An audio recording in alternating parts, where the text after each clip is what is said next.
Jain friend India और prime में आप सभी का स्वागत है। फ्रेंड्स, यूजीसी नेट यूनिट 10 जिसमें हम यहाँ पे मुक्तिबोध गजानन माधव मुक्तिबोध की रचना एक साहित्य की डायरी का वाचन कर रहे हैं और ये उसका अंतिम कड़ी है। कुटियान और काव्य सत्य जो कि पहली संस्करण में जो है, इसको अगर देखा जाए तो उन्होंने श्रीकांत जी को कहा था, तो ये सम्मिलित नहीं था, बाद में इसको भी सम्मिलित किया गया। कहते हैं कि उस गली पर झांकती हुई गैलरी में हम दोनों बैठे हुए थे, बात की कड़ी जैसे बीच में ही आकर टूट गई थी। भाव विचार एकत्र करने में जितने हम व्यस्त दिखाई देते उतने ही बिखर भी जाते हैं। जीवन और चरित्र पर, विशेषकर किसी की जिंदगी के विकास के इतिहास चित्रों और उसके व्यक्तित्व के चरित्र के चित्रों पर सोचते सोचते मन किसी दार्शनिक भावना में डूबता सा लगता। गैलरी के नीचे गली लगातार चल रही थी और पढ़ी लिखी सुंदर युवतियां और उन्हें चोरी चोरी देखने वाले, उजागर एकटक देखने वाले नौकरी की बहकती बहकती पात हमारे लिए रोज ही का दृश्य थी। रोज रोज वही रोमांटिक किस्सा जो माँ तालाब में अनेक कारणों से हुई आत्महत्याएं, वही झगड़े और वही स्नेह और प्रेम, वही शोषण। ये सब कब बदलेगा? मेरा मित्र एक दूर बैठे कौवे की तरफ देख रहा था। वो लगातार गर्दन मटकाता हुआ चारों ओर चालाक नजरें घुमाता एक छप्पर पे बैठा था। पता नहीं उसकी नजरों में मित्र को क्या दिखाई दिया। हम अभी भी चुप ही थे, बातें करने में बिल्कुल असमर्थ। जबान को मानो लकवा मार गया था, भावों को पंख निकल आए थे, गैस के धुमेले पंखे और बीच बीच में झांकने वाली एकाध चिनकारी। भाव इतने अस्पष्ट थे, इतने कोहरीले, किंतु भयंकर यथार्थ। वे स्वयं किसी केंद्रीय दर्द के संदेशवाहक दूत थे, स्काउट से गुप्तचर थे क्या, अस्तित्ववान थे। और हमें वे अच्छे लग रहे थे, उनमें खो जाना, डूबकर तिरोहित होना हमें अच्छा लग रहा था। मैं मित्र के चेहरे की तरफ देख ही रहा था, मानो वो पाठशाला के ब्लैक बोर्ड हो और किसी जादू के इंद्रजाल से उस पर आप ही आप सही सही गड़ी सही पद्धति से उभर आ रही हो। लेकिन नहीं, मित्र का चेहरा प्रातःकाल के धुले पूछे काले गोरे चिन्हहीन भावहीन ब्लैक बोर्ड सा ही दिखाई दिया। मैंने कहा, एक बिल्ली की एक म्याऊं सुनी। वो वहां थी, एक बड़े से आले में दुबकी बैठी। मैं तब से यहाँ हूँ, किंतु सामने किताब की तरफ ध्यान ही नहीं गया। मैंने अकस्मात ये महसूस किया कि गर्दन मटकाते हुए चालाक नजर वाले कौवे सरीखे या किसी की सावधान प्रतीक्षा में बैठी उस चिर जागरूक बिल्ली सरीखा कुछ ना कुछ मनुष्य के भीतर भी है। अपने ही मन को फंसाने वाले रंगीन कोहरीले सपने या भाव या विचारों की महान परंपरा पहले भी थी, आज भी है। किंतु अपना ही मन स्वउद्देश रूप से फंस जाता है और वे स्वउद्देश रूप से फंसा लेते हैं, मानो दोनों फंसने फंसाने के लिए ही तैयार बैठे हो। नहीं तो कोई कारण ही नहीं कि आदर्श की बात या काम करते हुए मनुष्य मात्र आत्म प्रस्थापन के स्वार्थ को ही प्रधान मान बैठे। यह स्वार्थ कितना घनघोर होता है, ये हमारे जीवन में अनुभव करने और दर्शन करने की एक चीज है। मैंने तनाव दूर करने की गरज से मुझसे पूछा, तो तुम इंदिरा के यहाँ गए? इंदिरा के यहाँ कब जाओगे? मित्र हंस पड़ा। उसने कहा, मैं क्यों जाऊंगा? उसके आंसू मुझे झूठे मालूम होते, लगातार रोते रहने का यह दृश्य भी मुझे झूठा ही लगता। अब हंसने की बारी मेरी थी। मित्र मेरी हंसी से चौंक उठा। उसे लगा कि मैं उसे चिढ़ाने के लिए, जानबूझकर गलतफहमी पालने के लिए ही बैठा हूँ। अपने भीतर का उफान दबाकर उसने समझाते हुए कहा, हाँ, मैं जो कह रहा हूँ सही है, मानो, बात मानो। वो आराम कुर्सी पर से उठ बैठा, गैलरी के बाहर देखने की कोशिश के अंदर चला गया। मेरे ख्याल है कि अंदर जाकर उसने मेरी भाभी से चाय बनाने की प्रार्थना की, शायद गिड़गिड़ाया भी हो। जब वह गैलरी में लौटा तो उसके चेहरे पर अजीब उलझन थी। मैं समझ गया कि उसका संबंध चाय से नहीं था। उसने आराम कुर्सी पर फिर से बैठते हुए कहा, अब तुम्हें क्या बताऊं, पढ़ी लिखी स्त्री आवश्यकता से अधिक शिक्षा प्राप्त, लेकिन उसमें दम नहीं है। उसके पास रीढ़ की हड्डी नहीं है। वो सब कुछ तैयार पका पकाया चाहती है। वह उसकी संस्कृति और वातावरण का आंगन, तुम जानते हो, वो महाराष्ट्रियन नहीं है। मैंने आश्चर्य से कहा, तो? उसने जवाब दिया, वो पारसी है, उसका नाम कुटुयान है। बचपन से अंग्रेजी तालीम, मराठी भाषा, विशुद्ध मराठी बोलती है। वह कहीं भी टीचर हो सकती थी। अनेक पारसी सज्जन जो ऊंचे ऊंचे पद पर है उसका साथ देते। मैंने कहा भी था, लेकिन उसने मात्र असमर्थता बताई। वो अपनी कौम से भागती रही, उसके कारण भी है। मुझे इसके बारे में कुछ नहीं कहना। मित्र ने आगे कहा, ये ठीक है कि कृष्ण मुरारी शुक्ल आज उसके साथ विवाह नहीं कर सकता। कुटुयान और शुक्ल के बीच यह तय भी हो गया कि ठीक 10 महीने के भीतर वो अपनी बड़ी बहन की शादी कर देगा। उसके बाद शुक्ल पर कोई जिम्मेदारी नहीं रहेगी। तुम शुक्ल को जानते हो, कहानी कुब्ज जाती है। अगर उसने बहन की शादी के पहले अपना विवाह कर लिया तो बड़ी बहन की शादी में मुश्किल हो जाता, क्योंकि पूरे समाज में इस पूरे परिवार की बदनामी हो जाती। वो सही कह रहा था। शुक्ल ने क्या कम मुसीबतें उठाई हैं कुटुयान के लिए। अपनी पढ़ाई करना, घर से भागी हुई कुटुआन को पालना और नियमित 100 रुपये माहवार दूर कर गांव में पिता को भेजना। पिछले 1.5 साल में वो तो मर ही गया। और अब वकालत करने के लिए जब शुक्ल अपने गांव चला गया, शहर में नहीं वरन देहात में, वहां से हर माह वह कुटुयान को 100 रुपये माहवार भेजता और हमेशा पत्र लिखता। 2-3 बार वो उससे मिलने के लिए आया भी, मुझसे भी मिला था। मैं कुटुयान को अकेली जान हफ्ते में 2 एक बार तो जाया ही करता। बताइए 100 रुपए कुटियान को फुराते नहीं थे, 50 तो सिर्फ मकान का किराया था। मैंने उसे कई बार कहा कि वो नौकरी तलाश कर ले, वो वैसा ना करने की कार्ड उपस्थित करती। सी वॉज डैम फुल, वो महामूर्ख थी। जब शुक्ल की आमदनी बढ़ गई तो उसने कुटियान को भी ज़्यादा पैसा भेजना शुरू किया। कुटियान ने मुझे खुद बताया। और इसमें कोई शक नहीं कि कुटियान का शुक्ल पर गहरा प्रेम था, लेकिन त्याग शुक्ल का ही था। कुटियान हमारे यहाँ आया करती, वो हमारे घर में रहना भी चाहती, पर सवाल यह है कि उसे संरक्षण की इतनी भूख क्यों? मैंने इनकार कर दिया। मैं एक पारिवारिक उलझन क्यों लूँ? लोग क्या कहेंगे? भाई माता पिता क्या कहेंगे? दूसरे उन दोनों के लिए जितना त्याग मुझे करना चाहिए उससे ज़्यादा मैंने तकलीफ उठाई है। आखिर वो दोनों मेरे कौन होते हैं? इतने में चाय आ गई। भाभी कुटियान की बात सुन हंसते हुए बोली, तो आपको अब तक नहीं मालूम था कि वो कौन है? आपने तो हमारे यहाँ देखा है उन्हें। मैंने मजाक करते हुए कहा, मैंने सोचा कि हमारे मित्र की वो दोस्त होंगी या आपकी दोस्त होंगी। मैं व्यक्तिगत मामलों में दस्तानजी नहीं करता। भाभी के पास की एक कुर्सी पर बैठ गई। भाभी पास की एक कुर्सी पर बैठ गई। मित्र ने कहना जारी रखा, मैं जब भी उसके घर पर जाता वह लगातार रोती। अगर मैं उसकी अनवरत आश्रुधारा की बात शुक्ल को लिख देता तो वो माँ बाप को छोड़कर यहाँ आकर बस जाता। अपने ही हाथ से परिस्थिति की अनुकूलता जो उसने बनाई वो अपने ही हाथ से नष्ट कर देता। किंतु धीरे धीरे मुझे संदेह होने लगा कि कुटुयान के आंसू विरह के या वियोग के नहीं, स्नेहजन नहीं, वरन अपनी आरक्षा के दुख से पैदा हुए हैं। वो आरक्षा जो शुक्ल के 100 रुपए माहवार के बावजूद बरकरार रहना चाहती थी, जो अपना बढ़िया मकान, उम्दा फर्नीचर और मोहक वातावरण नहीं छोड़ना चाहती। बस मेरी कहानी यही खत्म हो जाती है, आगे की बात नहीं बताऊंगा। इतना निश्चित है कि वह शुक्ल के प्रेम से वशीभूत होकर शुक्ल को मदद करने के लिए तैयार नहीं है। जो आंसू लगातार बहा रही है वो विरह के कहे जा सकते हैं, क्योंकि आरक्षा का भाव विरह से ही उत्पन्न होता है। किंतु उस दुख की कटुता, उसकी तीव्रता आरक्षा की है, विरह की नहीं। जितने जोर जोर से आगे कहना शुरू किया, उसके आंसू काव्य शत है, उसका उल्लास काव्य शत था, उसका प्रेम काव्य शत था, उसका विरह काव्य शत है, उसका वियोग काव्य शत है। ये कहकर वह उठ बैठा। मैंने उससे पूछा कि तुम्हारे इस मंतव्य के कोई विशेष कारण? उसने कहा हाँ। उसकी बातचीत से भी यही जाहिर हो गया था कि अगर उसकी रक्षा के लिए कोई और आ जाए तो वह शुक्ल को छोड़ भी सकती है। मजा यह है कि मेरे ही सामने शुक्ल के लिए आंसू भी बहा रही है, और प्रश्न यह है कि उसकी रक्षा करने वाला ये कौन होगा? उसने मुझे बताया कि फला शहर में रहने वाला उसका एक पुराना पड़ोसी तरुण डॉक्टर पटवर्धन है। फिलहाल वो रक्षक के पद पर आसीन हो सकता है, कल और किसी पद पर। वह उसका गुण वर्णन करते करते नहीं थकती। मैं तो रोज कुटियान के पास जाता हूँ, उसे खूब समझता हूँ। इस बीच मेरा चेहरा फक हो गया था। कुटियान में मेरी कोई दिलचस्पी नहीं थी, लेकिन मित्र के एक वक्तव्य से मुझे बहुत धक्का लगा। उसने काव्य शुद्ध का नाम लिया था। मैं बहुत देर तक स्तब्ध बैठा रहा। उसका मतलब क्या था? गैलरी में हर शाम से बैठे हुए वह अंधेरा हो रहा था। भाभी ने स्विच ऑन किया। वे अपने कमरे के अंदर से चली गई। फिर से अजीब चुप्पी, वही स्तब्धता, वही निर्वाक क्षण। 20 मिनट बाद जब हम दोनों मित्र घर के पीछे विशाल मैदान पर पहुंचे तो आसमान में तारे चमचमा रहे थे। असीम आकाश इसी मैदान लगता था, जैसे हम इन मनोहर दूरियों में घुलकर एकाकार हो रहे हैं। कहीं दूर एक जगह से घंटे की ध्वनि सुनाई दी। हम आगे आगे बढ़ते गए। दूर एक टीला था, अंधेरे में भी हम उस पर चढ़कर बैठना चाहते थे।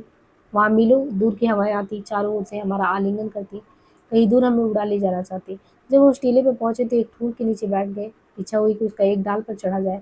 मैंने मित्र से पूछा तो उसने इनकार कर दिया। मेरे मन में जो बात घूम रही थी वो निकल पड़ी। मैंने कहा, तुम काव्य शब्द को क्या समझते हो? तुम काव्य शास्त्र को क्यों बदनाम कर रहे हो? उसने मेरी तरफ देखा, लेकिन मेरी वाणी से ही उसने ताड़ लिया होगा कि मैं उससे विक्षुब्ध हूँ। उसने कहा, ओहो, मैं भूल गया कि तुम साहित्यिक हो और कवि भी हो। लेकिन तुम्हें बुरा लगने की बात नहीं थी। मैं उसे क्या समझाता? जब से मैं उसे मिला हूँ तब से वह साहित्य के मनोविज्ञान पर ही चर्चा कर रहा था। उसने मेरे कई आदरणीय मित्रों की चीड़-फाड़ भी कर दी थी, इसलिए मुझे पहले से ही बुरा यह लगते जाना स्वाभाविक ही था। बीच में जब कुटियान की अंतःकथा आई तो मैं समझ ही नहीं सका कि उस कथा से इस चर्चा का क्या संबंध है।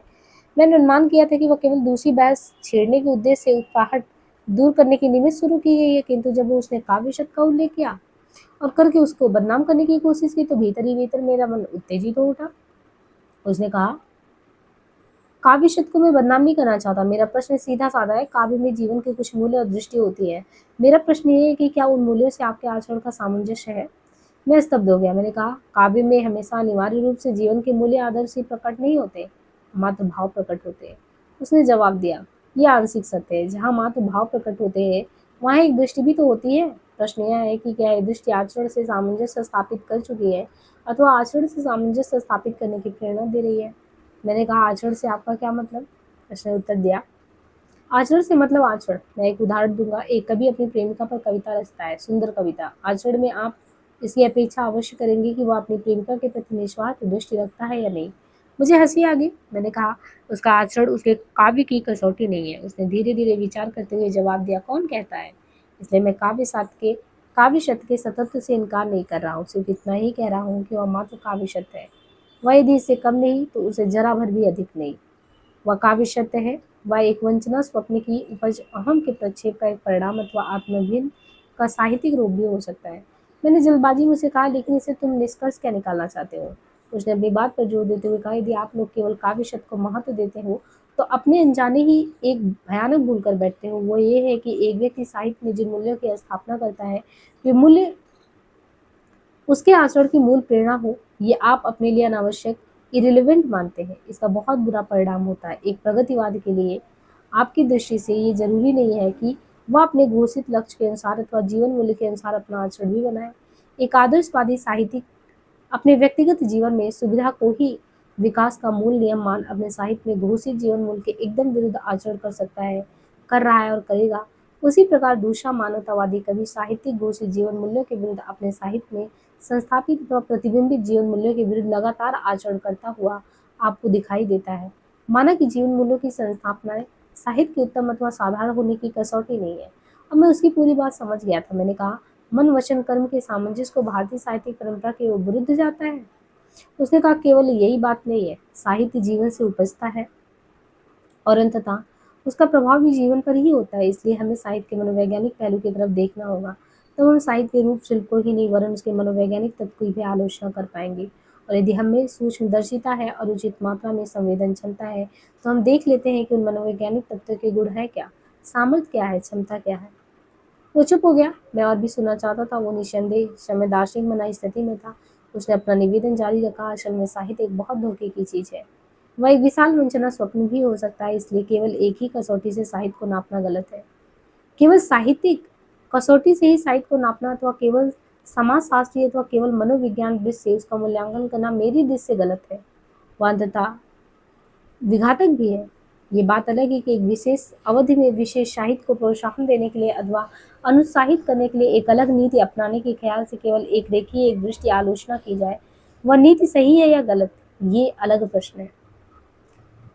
जीवन में हर पहलू दूसरे पक्ष का अविच्छिन्न अंग है। वे परस्पर समाविष्ट है, परस्पर प्रविष्ट है। हम वैचारिक सुविधा की दृष्टि से उन्हें एक दूसरे से अलग करके देखते हैं, किंतु यह वैचारिक सुविधा जिंदगी में थोपना बिल्कुल गलत होगा।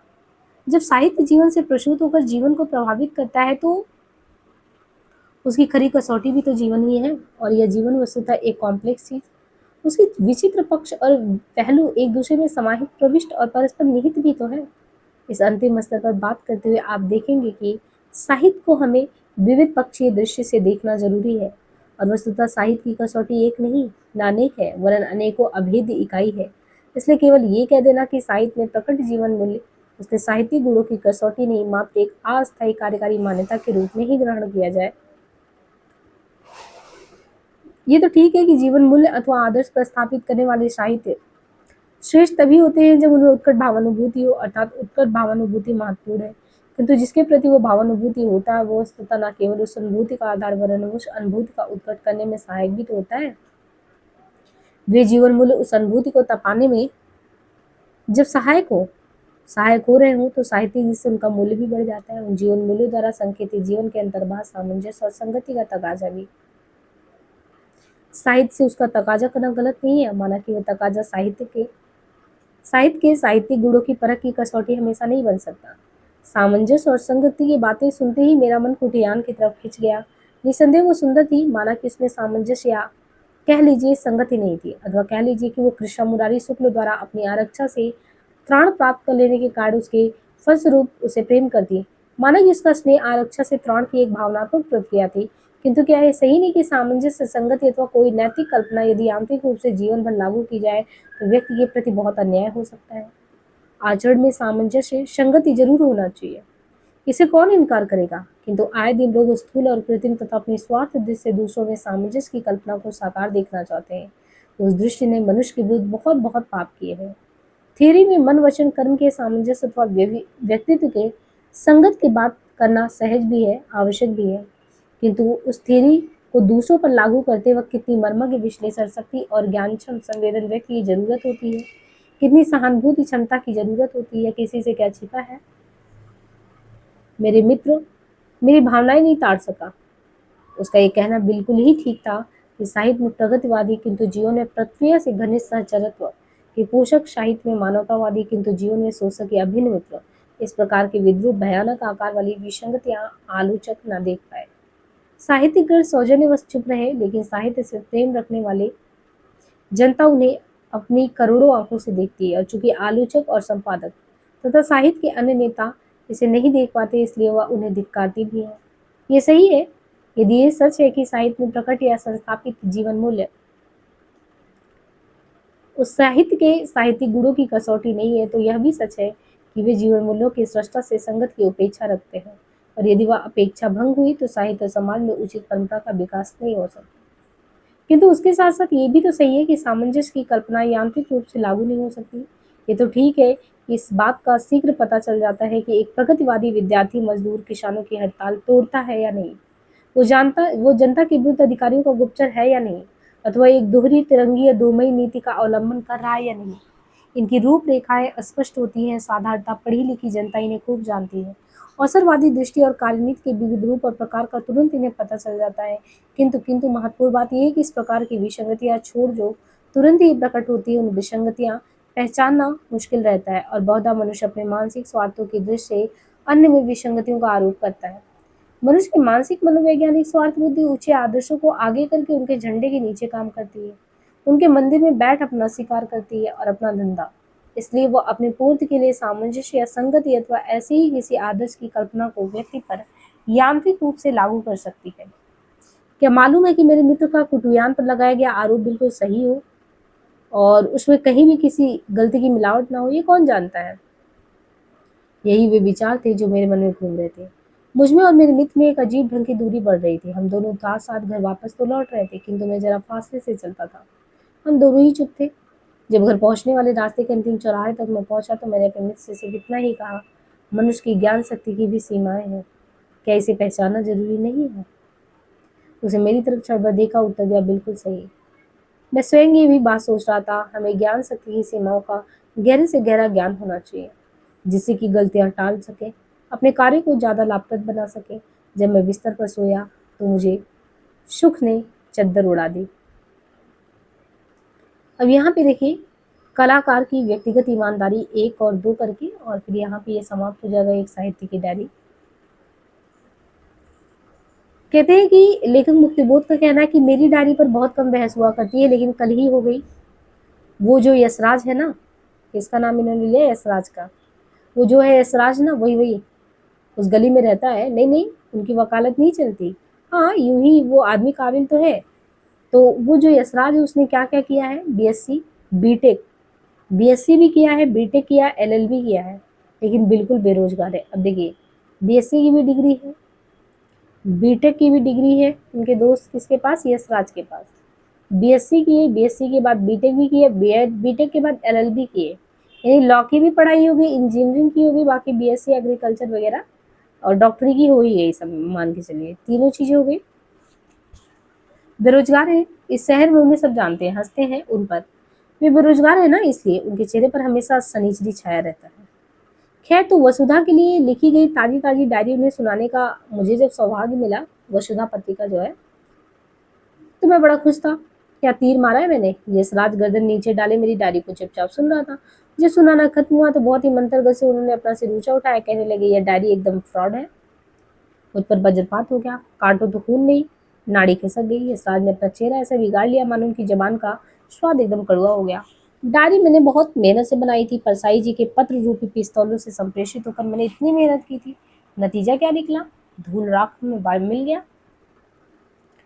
मैंने अपने मन को काफी नसीहत दी, उसकी पीठ थपथपाई, लेकिन निस्संदेह उस समय मेरा चेहरा बहुत पीला हो गया, क्योंकि मैंने उन क्षणों का अनुभव किया कि चेहरों का खून निचुड़ता हुआ दिल में टपक रहा है। मैंने यशराज की तरफ जब देखा तो मुझे संदेह हुआ कि वो मुझ पर हंस रहा है। मैंने अपने को संवारते हुए, अटकाते हुए और शब्दों के लिए भटकते हुए कहा, तुम भले ही फ्रॉड कह लो, उसमें व्यक्तिगत ईमानदारी जरूर है। डायरी मेरी व्यक्तिगत ईमानदारी का सबूत है। यशराज ने अपनी मुस्कान दबा ली। उसके ओठों की छोटी सी हलचल से मुझे घाव सा लग गया। मैं प्रयत्न करने लगा कि मेरी आंखों में क्रोध या खून दौड़ाए। लेकिन देह में रखती नहीं था। दूसरे अगर मैं अकड़ने के नाट्य भी करता तो बात न बनती, क्योंकि वैसा करना मेरी बौद्धिक संस्कृति के मानदंडों के बिल्कुल विपरीत था। अब तक का इतिहास ये है कि मैं अपनी बुद्धि द्वारा हृदय को संपादित और संशोधित करते आया हूँ। ये प्रक्रिया बिल्कुल बचपन से ही हो रहा है। जिंदगी जिंदगी क्या है? एक महाविद्यालय या विश्वविद्यालय तो नहीं, वो एक प्राइमरी स्कूल है जहाँ टाट पट्टी पर बैठना पड़ता है। जरा सी बात पर चाटे के आघात की सारी संवेदनाएं गालों पर झेलनी पड़ती है। जी हाँ, इस जिंदगी का यही हाल है। भय, आतंक, विचित्र आशंकाएं, अजीबोगरीब उलझाव, फटी हुई टाट पट्टियां, पुराने स्याही रंग टेबल, गुरुजी का भयानक दूतरफा मुंह, और घर में माता पिता की डांट फटकार और बच्चे की कोमल छठा सा शरीर। सोचा था कि जल्दी जल्दी बड़ा हो जाऊंगा, ऊंचा तगड़ा मोटा, फिर जिंदगी प्राइमरी ना रहेगी। लेकिन नहीं नहीं, जो जो मैं बड़ा होता गया खून तो सूखता ही गया, ऊंचा हुआ साथ ही जर्जर भी हो गया। जिंदगी पहले से भी बदतर प्राइमरी स्कूल होती गई। जी हाँ, जिंदगी में पाठ पढ़ना है, सिर्फ पहाड़े पढ़कर ही काम नहीं चलना है। बूढ़ा भाग की नई से नई कतर ब्यावत करनी पड़ेगी। अंगुलियों में स्याही, कमीज पर नीले दाग, ओठों के एक सिरे पर नीला रंग। मरने तक प्राइमरी स्कूल ही रहेगी ये जिंदगी। वही पुरानी फटी फूटी टाट, मानो मेरी कविता का एक पंक्ति। इस राज की बात अलग है, वह आला आदमी है, वह आइंस्टीन की बात करता है। इन्हीं की बात कर रहे हैं कि जो यशराज थे, जो बीएससी किए थे, बीटेक किए थे और जो एलएलबी भी किए थे पर बेरोजगार थे, तो उनके बारे में कह रहे हैं कि वो तो आला आदमी है। वो तो आइंस्टीन की बात करता है। फ्लैंक और लाप्लाज फ्लैंक और लाप्लाज उसकी जबान पे नाचते हैं। मैं इसमय को नष्ट कर दूं, भारतीय संस्कृति का ये संदेश है। यशराज का सत्प्रभाव मेरे कानों में बाह, यानी व्यक्तिगत ईमानदारी का क्या अर्थ है? ज्यादा से ज्यादा वह अधिक की ईमानदारी की बात, इससे ज्यादा कुछ नहीं। तुम में तो अभिव्यक्ति की ईमानदारी भी नहीं है। यशराज ना मालूम क्या कहता गया। मैं तो अपने मन में ये सोच रहा था कि मुझे तो बुद्धि के द्वारा अपने हृदय को संपादित और संशोधित करना ही है। उसमें बात टिप्पणियां जोड़नी है, भूमिका भी लिखनी है, सबके पीछे निर्देश सूची भी तो छोड़ देनी है। किंतु ये संपादन और संशोधन कभी भी पूरा होगा या नहीं? क्या कभी भी मैं मास्टर पीस की भांति उसे उपस्थित कर पाऊंगा या नहीं?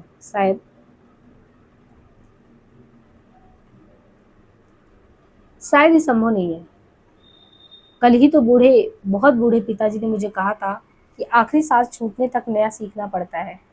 अपने आप में संशोधन करते रहना पड़ता है, लगातार सीखते जाना और नए नए पाठ पढ़ना पड़ता है। ऐसा मैंने इस रात से आत्म स्वीकृति के स्वर में कहा। व्यक्तिगत ईमानदारी का अर्थ है जिस अनुपात में, जिस मात्रा में जो भावना या विचार उठा, उसको उसी मात्रा में प्रस्तुत करना। जो भाव या विचार जिस स्वरूप को लेकर प्रस्तुत हुआ है, उसको उसी स्वरूप में प्रस्तुत करना लेखक का धर्म है। यशराज ने जिद्दी आवाज में कहा, क्या उसका धर्म यहीं तक सीमित है? यदि वो यहीं तक सीमित है तो वह व्यक्तिगत ईमानदारी भी नहीं है।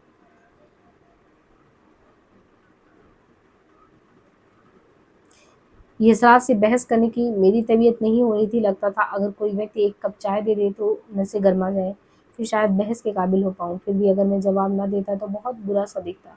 आखिर ऐसी भी क्या बात है? संभव है कि यशराज के पास भी कुछ ऐसा कहने के लिए हो।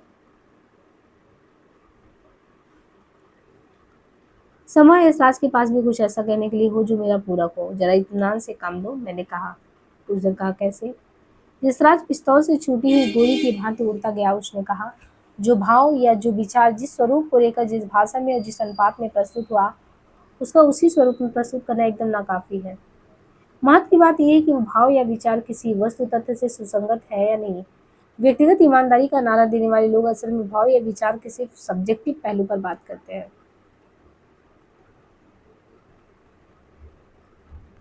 व्यक्तिगत ईमानदारी का नारा देने वाले लोग असल में भाव या विचार के सिर्फ सब्जेक्टिव पहलू, केवल आत्मगत पक्ष को ही चित्रण का महत्व देकर उसे भाव सत्य, आत्म सत्य की उपाधि देते। किंतु भाव या विचार का एक ऑब्जेक्टिव पहलू अर्थात वस्तु परक पक्ष भी तो होता है। आजकल लेखनकार में आत्म परक पक्ष को महत्व देकर वस्तु परक पक्ष की उपेक्षा की जा रही है। चित्रण करते समय आत्म परक पक्ष को प्रधानता दी जाती है, वस्तु परक पक्ष को नहीं।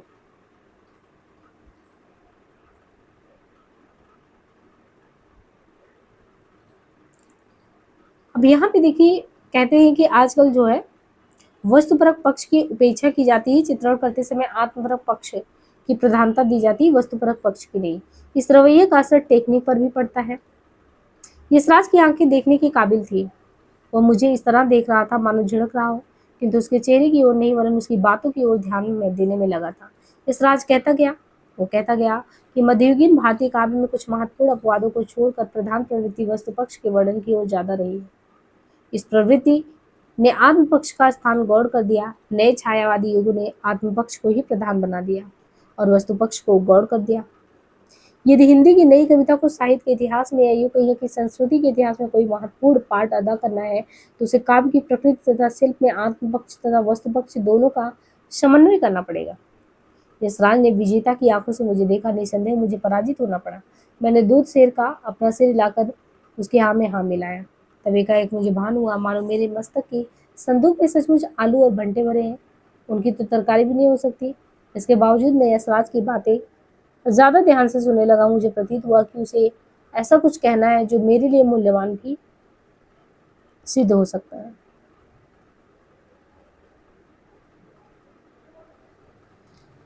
यशराज ने बीच ही में बात काटते हुए कहा, मैं तो तुम्हारी डायरी के बारे में बात कर रहा हूँ।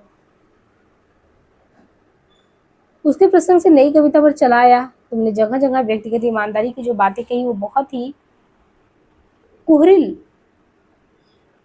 है और व्यक्तिगत ईमानदारी की क्या परिभाषा है। मैं बहुत सी नई कविताओं को पढ़ता हूँ, मुझे उनमें कुछ विशेष ईमानदारी तो नहीं लगता। यशराज कहता गया, नई कविता की भी एक लीक पड़ गई है, वह भी एक ढर्रा है। ढर्रे में सब कुछ खपाया जा सकता है, एक बार शिल्प विधान पर अधिकार हो जाए बस। उसने कहना जारी रखा, ये तो तुम मानते ही हो ना कि भाव या विचार का एक वस्तु तत्व भी होता है, अर्थात वह एक ऐसी मानसिक प्रक्रिया है जो किसी वस्तु के प्रति की गई हो। अर्थात वह एक ऐसी मानसिक प्रक्रिया जो किसी वस्तु तत्व के प्रति की गई हो। इस मानसिक प्रक्रिया में सतत्व तो तभी उत्पन्न होगा जब उसमें वस्तु तत्व का वस्तुमूलक आविर्भाव हो, साथ ही उसमें यह भी बोध होता रहे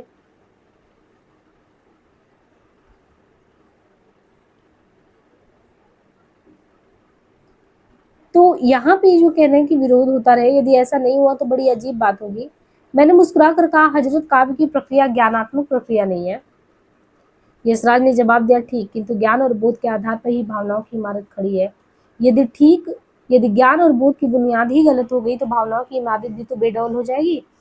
यशराज ये कहकर क्षण मात्र चुप रहा, मानो सांस लेना चाह रहा हो। वह कहता गया कि व्यक्तिगत ईमानदारी वहां लक्षित होगी जहां वस्तु का वस्तुमूलक आकलन करते हुए लेखक उस आकलन के आधार पे वस्तु तत्व के प्रति सही सही मानसिक प्रतिक्रिया करे। यदि वो ऐसा नहीं करता तो उसकी प्रतिक्रिया में सत्य का अभाव रहेगा।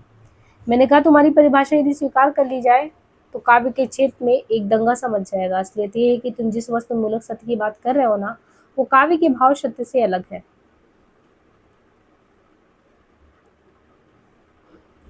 यशराज ने आंखें फाड़कर मेरी तरफ देखना शुरू किया।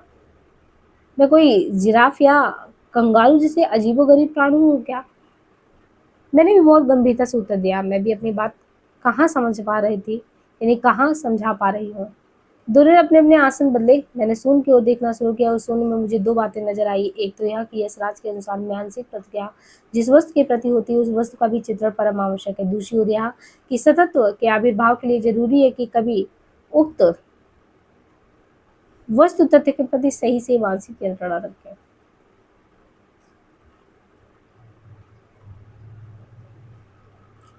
यशराज की इस अभिमत पर मेरे मन ने इस प्रकार टिप्पणी की। मन कहता गया, अपनी मानसिक प्रतिक्रियाएं वस्तु तत्व के प्रति सही सही है या नहीं, इसकी कसौटी क्या है? मेरे ख्याल से कभी लेखक अपने दृष्टिकोण से किसी वस्तु तत्व के प्रति प्रतिक्रिया करता है। माना कि मानसिक प्रतिक्रिया में संवेदना अंतर्भूत है, किंतु उसमें दृष्टि या दृष्टिकोण भी तो अंतर्भूत है। संवेदना और दृष्टि दोनों से मिलकर मानसिक प्रतिक्रिया होती है। हाँ, ये जरूरी नहीं है कि मानसिक प्रतिक्रिया करते समय कभी उस दृष्टि या दृष्टिकोण के पीछे रहने वाली अर्थात उसकी पार्श्वभूमि के रूप में रहने वाली अपनी संपूर्ण विचारधारा से पूर्णतः सचेत हो। मनुष्य के ध्यान रूपी फोकस में सारी वस्तुएं एक साथ नहीं रह सकती, किंतु ध्यान अलग चीज है, मन अलग बात करता है। ध्यान में तो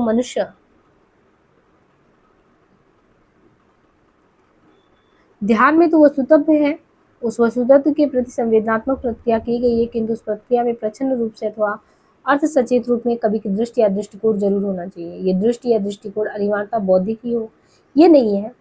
कभी कभी मानसिक प्रतिक्रिया करते समय तो एक रुख या एक दृष्टि ही रह जाता है। ऐसी स्थिति में मानसिक प्रतिक्रिया के भीतर एक रुख और उस प्रक्रिया की संपादित और संशोधित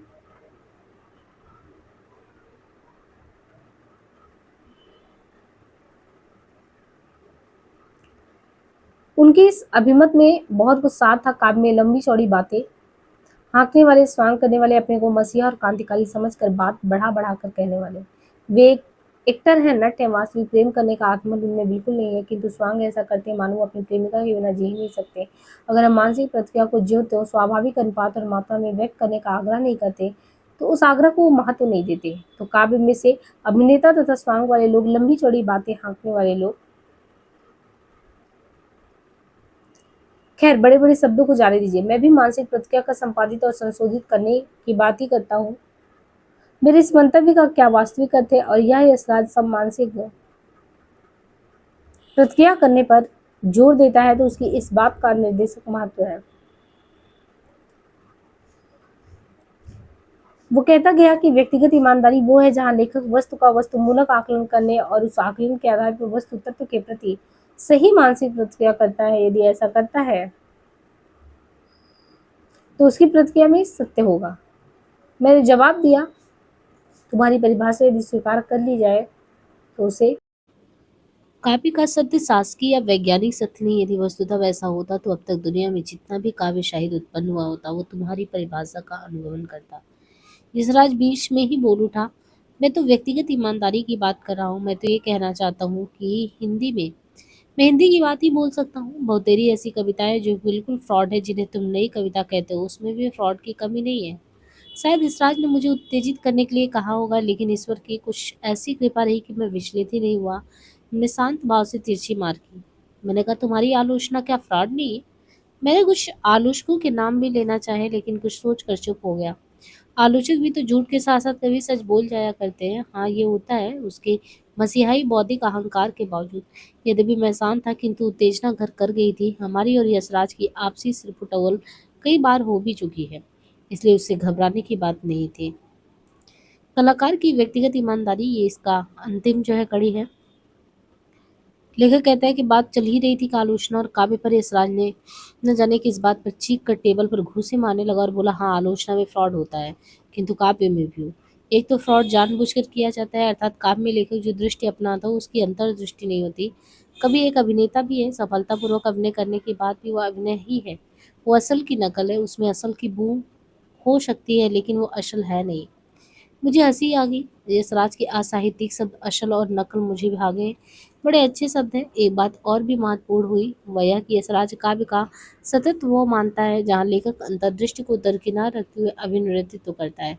तो मतलब यह कि यशराज यह मानता है कि मानसिक प्रतिक्रिया को ठीक ठीक अनुपात में जीव का त्यों रखने के अनुरोध के महत्व को स्वीकार करना, यही ना।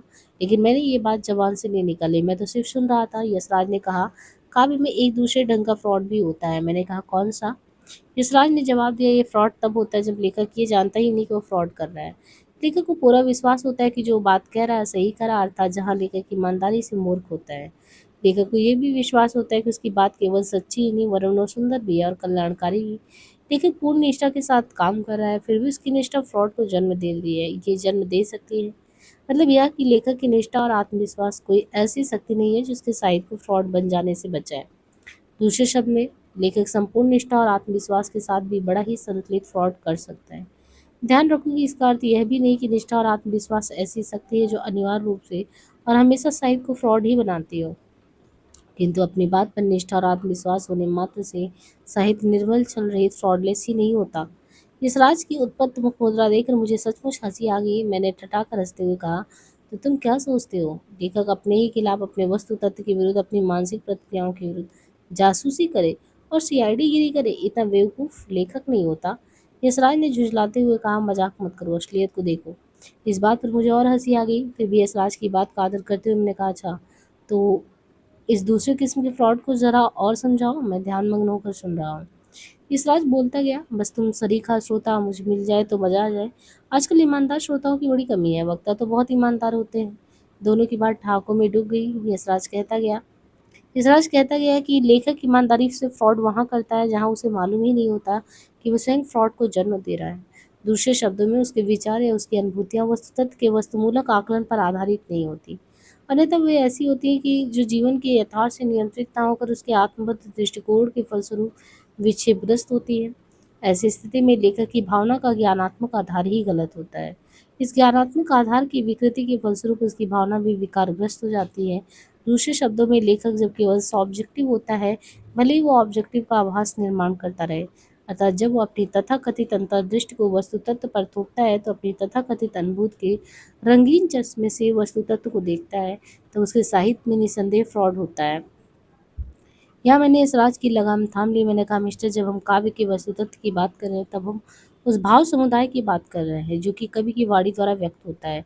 यशराज उत्तेजित हो उठा। उसने आवेश से कहा, मैं काव्य के वस्तु तत्व के बारे में तुम्हारी परिभाषा मानने के लिए तैयार नहीं हूँ। काव्य में एक मानसिक प्रतिक्रिया या मानसिक प्रतिक्रियाओं की श्रृंखला व्यक्त होती है। वस्तुतः यह मानसिक प्रतिक्रिया नहीं है जिसके प्रति और जिसके बारे में यह प्रतिक्रिया हुई, अर्थात मैं भावों के आलम्बन की बात कर रहा हूँ। समझ गए हजरत?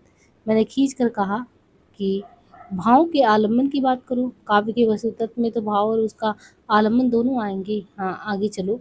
यशराज ने कहा, मैं तो अपने शब्दों में बात करूंगा। मैंने बीच में ही टोक कर जवाब दिया जिसका संबंध उसकी बात से कुछ भी नहीं था। मैंने कहा, क्या तुम ये मानते हो कि वैसा फ्रॉड बहुत सुंदर भी हो सकता है, बहुत मनमोहक और आकर्षक भी? यशराज ने एकदम कहा, यही तो उसकी खराबी है। चूंकि वह मनमोहक और आकर्षक होता है इसलिए वो पाठकों को अधिक प्रभावित करता है, किंतु इससे केवल इतना ही सिद्ध होता है कि फ्रॉड भी एक कला ही है, एक ललित कला। और जो फ्रॉड है वो ललित कला ही हो सकता है, वो व्यक्तिगत ईमानदारी के आधार पर उपस्थित ललित कला नहीं। मैंने संतुष्ट होकर कहा कि तुम कहना क्या चाहते हो? उसका जवाब आया, भावना का ज्ञानात्मक आधार जब तक वस्तुतः शुद्ध है तभी तक वो भावना फ्रॉड नहीं है, किंतु ज्ञान का भी निरंतर प्रसार और विकास होता है। चूंकि ज्ञान के क्षेत्र में ही भावना विचरण करती है, इसलिए ज्ञान को अधिकाधिक मार्मिक, यथार्थ मूलक और विकसित करने का जो संघर्ष है वो वस्तुतः कलाकार का सच्चा संघर्ष है। यदि कभी यह कलाकार ये संघर्ष त्याग देता है तो वह सचमुच ईमानदार नहीं। सच तो यह है कि व्यक्तिगत ईमानदारी के भीतर ही एक बहुत बड़ा संघर्ष होता है। दूसरे शब्दों में, कला के क्षेत्र में व्यक्तिगत ईमानदारी स्वयं सिद्ध नहीं वरन प्रयत्न साध्य होता है।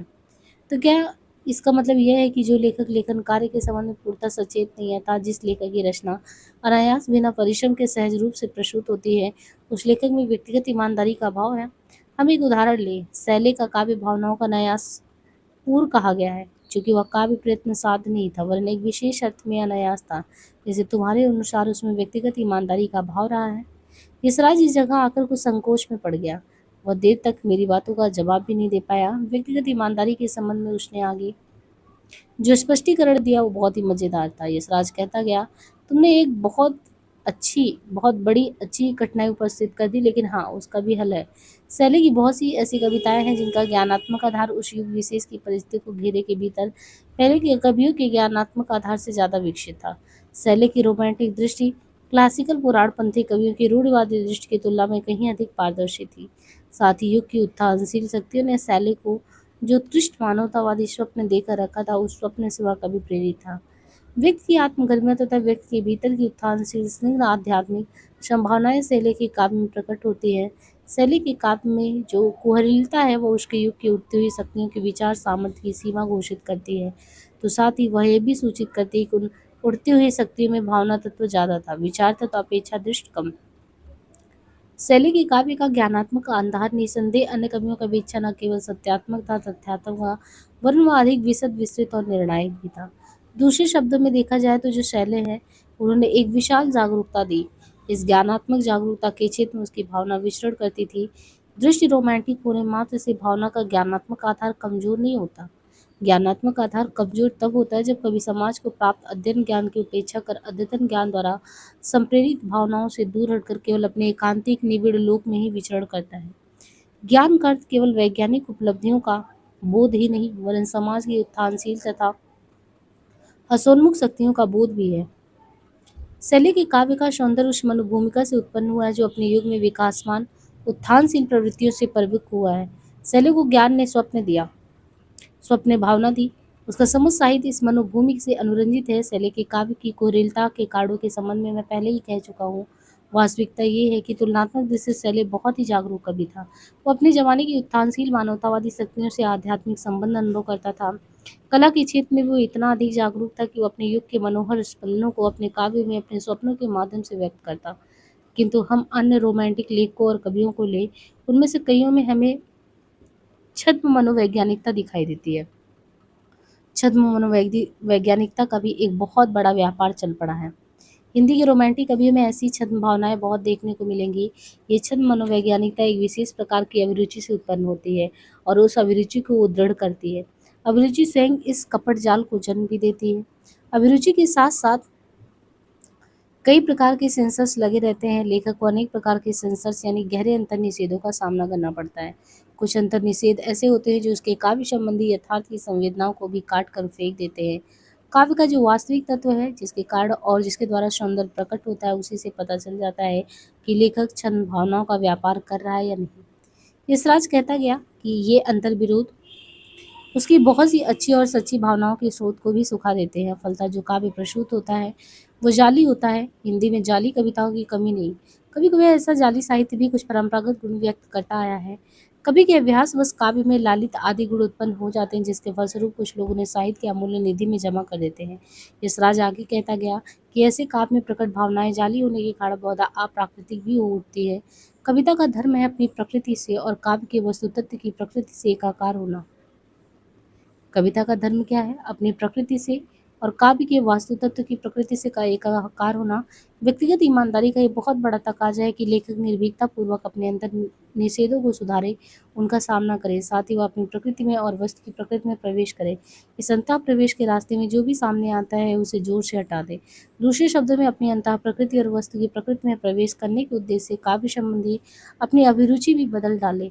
वो अपने स्वयं का लगातार संशोधन और संपादन करता जाए।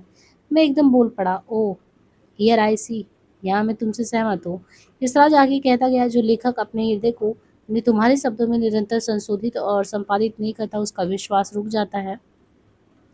यह संशोधन और संपादन कवि की जीवन दृष्टि के द्वारा ही संपन्न हो सकता है, स्वांग रचाने के लिए नहीं।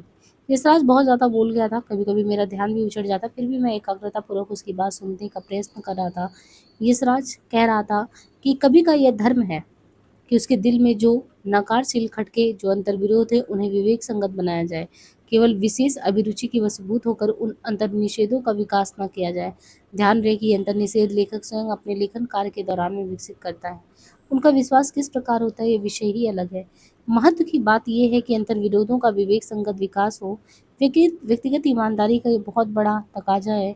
यदि काव्य के वस्तुतत्व की प्रकृति और कवि की प्रकृति दोनों का समाहार करने वाली कवि दृष्टि ऐसी है जो जीवन के लिए महत्वपूर्ण है, तो निसंदेह उसका काव्य सार गर्भित और प्रभावशाली होगा। यदि उस कवि दृष्टि का महत्व अत्यंत सीमित है, तो उस काव्य को हम भले ही सुंदर कह लें, वो हमारे जीवन पर विशेष प्रभाव नहीं डाल सकता, अर्थात वो हमारे जीवन विवेक को विकसित और पुष्ट नहीं कर सकता। ध्यान रखिए कि कवि दृष्टि को मैं जीवन दृष्टि के रूप में ही ले रहा हूँ। यहाँ यशराज की सांस खत्म हो गई। यशराज की विवेचन बुद्धि ने निसंदेह मुझे बहुत प्रभावित किया। मेरे मन में विचारों का तांता सा शुरू हो गया। यशराज को चुप देख मैंने भी अपना कुछ जोड़ना चाहा। मैंने कहा, यशराज सुनो, अब मैं भी कुछ कहना चाहता हूँ, ध्यान से सुनना। भले ही काव्य रचना हाथ में कलम लेकर टेबल पर की जाती हो, किंतु रचना की सच्ची मनोभूमि काव्य रचना के छड़ों के बाहर निरंतर होती है।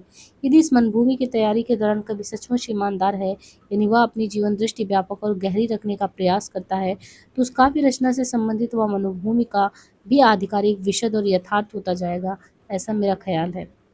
इसलिए मैं ये कहता हूँ कि काव्य रचना एक परिणाम है किसी पूर्वगत प्रदीर्घ मनः प्रक्रिया का, जो अलग अलग समयों में बनती गई है और अपने तत्व एकत्रित करती गई है।